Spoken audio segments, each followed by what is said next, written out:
Vivez les sensations du Trophée Andros avec Mazda. C'est déjà la mi-saison du Trophée Andros. Avant de se rendre à Isola 2000, l'équipe Mazda est venue ici, à Serre-Chevalier, pour améliorer les performances des voitures.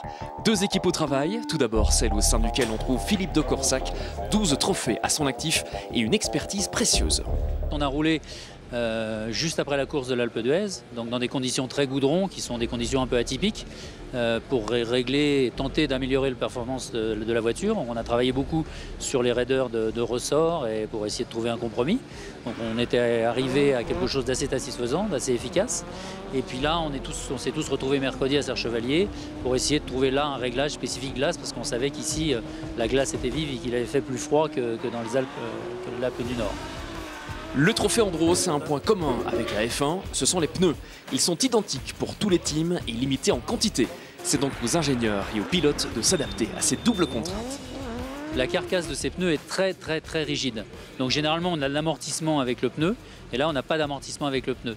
Comme les autos sont très efficaces, forcément, si on sort du bon diagramme de réglage, eh ben on subit le pneu. Et c'est ce qui s'est passé en fait. C'est que le pneu était mal maîtrisé à cause, je dirais, de voitures réglées peut-être à des moments trop souples ou à des moments trop durs.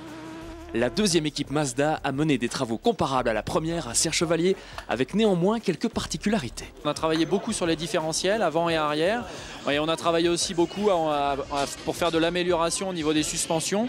On avait quelques essais aussi à valider et on ne voulait pas prendre de risques en course, donc on a bien profité de pouvoir travailler sur cette séance d'essai.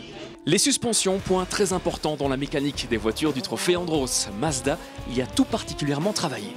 On avait vraiment besoin de rechercher de la motricité en sortie de virage parce qu'on on avait vraiment senti qu'on avait des lacunes à ce niveau-là. Et au niveau du différentiel, on voulait vraiment chercher une finesse à la voiture à l'inscription. Chose aussi qui, en observant nos concurrents, on avait remarqué que c'était un point qui nous manquait. La voiture était un peu, on va dire, feignante à l'inscription. Et donc on a voulu travailler sur ce sujet-là. Et les résultats qu'on a obtenus lors de ces essais, étaient vraiment très positifs. À la fin de ces 2 jours d'essai et de développement, le sourire s'affichait sur les visages du team Mazda. De bon augure pour la deuxième moitié du Trophée Andros.